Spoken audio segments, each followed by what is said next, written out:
नमस्कार जोहार। आइए दिन की शुरुआत करते हैं झारखंड के टॉप महत्वपूर्ण खबरों के साथ। झारखंड में शुरू हो सकता है बस व ऑटो का परिचालन, बढ़ेगी व्यावसायिक गतिविधियां। झारखंड में लॉकडाउन में छूट देने को लेकर रविवार को मुख्य सचिव सुखदेव सिंह की अगुवाई में पूरे दिन मंथन किया गया है। मुख्यमंत्री हेमंत सोरेन से अधिकारियों की फोन पर बातचीत भी हुई, लेकिन इस बारे में अंतिम फैसला नहीं किया जा सका। बताया गया कि सोमवार को मुख्य सचिव की अध्यक्षता वाली उच्च स्तरीय स्क्रीनिंग कमेटी की बैठक होगी। बैठक के बाद मुख्यमंत्री को स्थिति से अवगत कराया जाएगा। मुख्यमंत्री के निर्देश पर ही अनलॉक 1 या लॉकडाउन 5 का स्वरूप तय किया जाएगा। राज्य में व्यावसायिक गतिविधियों को गति देने की मांग अब हर ओर से उठने लगी है, इसलिए अब राज्य में नॉन एसेंशियल उत्पादों की कई और दुकानों को खोलने की मंजूरी मिलने की उम्मीद है। बोले पीएम नरेंद्र मोदी, लंबी है डगर, अधिक सतर्क रहें। प्रधानमंत्री नरेंद्र मोदी ने कोरोना वायरस संक्रमण से बचाव के लिए पहले से अधिक सतर्क रहने की अपील की है। कहा कि अर्थव्यवस्था का बड़ा हिस्सा अब खुल गया है, इसलिए ज्यादा सतर्कता महत्वपूर्ण है। उन्होंने आगे की डगर लंबी बताई। कहा कि हम ऐसी वैश्विक महामारी से लड़ रहे हैं जिसके बारे में बहुत कम बातें पहले से पता है। कोरोना संकट के असर से कोई अछूता नहीं है, लेकिन सबसे ज्यादा मार गरीबों को और श्रमिकों पर पड़ रही है। उनका दुख और शब्दों में बयान नहीं किया जा सकता। रविवार को वह मन की बात कार्यक्रम के जरिए देशवासियों में संवाद कर रहे थे। प्रधानमंत्री ने कहा कि जब उन्होंने पिछली बार मन की बात की थी तब यात्री ट्रेनें बंद थी, बस बंद थी, हवाई सेवा बंद थी। अब बहुत कुछ खुल चुका है, इसलिए 2 गज की दूरी का नियम हो, मास्क पहनने की बात हो या घर में रहना हो, इसमें जरा भी ढिलाई नहीं होनी चाहिए। उन्होंने कहा कि सबके सामूहिक प्रयासों से देश में कोरोना वायरस के खिलाफ बहुत लड़ाई मजबूती से लड़ी जा रही है। अगली खबर झारखंड मौसम विभाग से। झारखंड में मानसून 15 जून तक। देश के दक्षिण तट पर मानसून के टकराने के संकेत मिलने लगे हैं। मौसम विभाग के अनुसार 1 जून के केरल तट पर मानसून टकराने के संकेत हैं। इससे देश में मानसून की बारिश शुरू हो जाएगी। पूर्व के रिकॉर्ड के अनुसार केरल तट के टकराने के 12 से 15 दिनों के बाद झारखंड में मानसून आ सकता है। इस बार मौसम विभाग ने सामान्य मानसून का पूर्वानुमान किया है।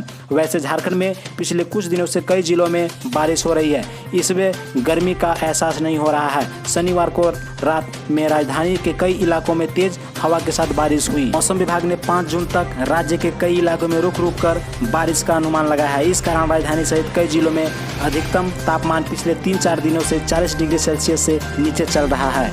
अगली खबर है पश्चिम सिंहभूम में नक्सलियों से मुठभेड़, 2 पुलिसकर्मी शहीद।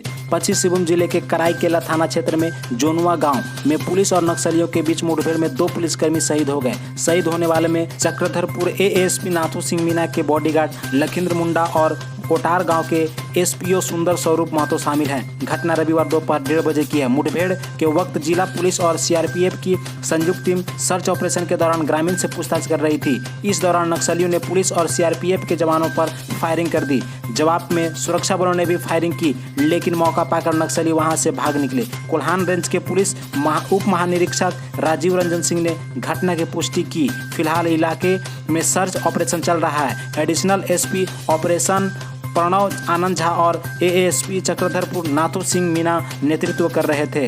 अगली खबर है 69 दिनों के बाद आज से शुरू होगी ओपीडी सेवा। लॉकडाउन के 69 दिन प्राथमिक सेवा केंद्र हैदरनगर में ओपीडी सेवा बंद रही। सोमवार से ओपीडी सेवा शुरू हो जाएगी। प्राथमिक स्वास्थ्य केंद्र से चिकित्सा पदाधिकारी डॉक्टर अशोक कुमार ने बताया कि सरकार के निर्देशानुसार 1 जून से प्राथमिक स्वास्थ्य केंद्र में ओपीडी सेवा बहाल कर दी जाएगी। उन्होंने इसे शुरू कराने को लेकर स्वास्थ्य कर्मियों के साथ विचार विमर्श किया। स्वास्थ्य कर्मियों ने कहा कि उन्हें क्वारंटीन सेंटरों में प्रतिनियुक्त किया गया है, अब वह 2 जगह कार्य कैसे कर पाएंगे। उन्होंने चिकित्सा पदाधिकारी डॉक्टर अशोक कुमार से आग्रह किया है कि वह ओपीडी के लिए कुछ स्वास्थ्य कर्मियों को क्वारंटीन सेंटर से वापस प्राथमिक स्वास्थ्य केंद्र बुला ले।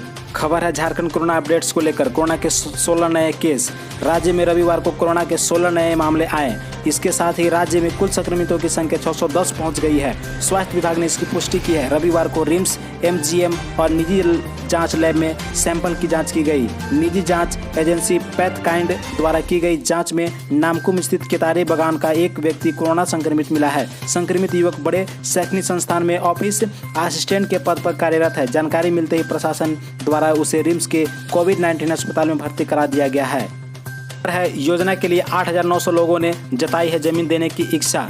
राज्य भर में 1 जून से बिरसा हरित ग्राम योजना के तहत पानी रोको पौधा रोपो अभियान की शुरुआत हो रही है। इसकी शुरुआत रांची से की जाएगी। इस संबंध में ग्रामीण विकास मंत्री आलमगीर आलम ने बताया, योजना को लेकर अब तक 8,900 लोगों ने स्वेच्छा से जमीन देने की इच्छा जताई है। इस पर सरकार की ओर से फलदार वृक्ष लगाए जाएंगे। 3 वर्षों तक सरकार इसकी देखभाल करेगी। इसके बाद जमीन मालिक को सौंप दिया जाएगा। श्री आलम ने कहा कि राज्य भर में लोगों को रोजगार देने को लेकर विभाग की ओर से हर जिले में कम से कम 3 से 5 योजना चलाई जाएगी।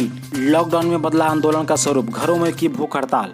झारखंड राज्य राजपत्रित कर्मचारी महासंघ ने लॉकडाउन में आंदोलन करने का तरीका बदल दिया है।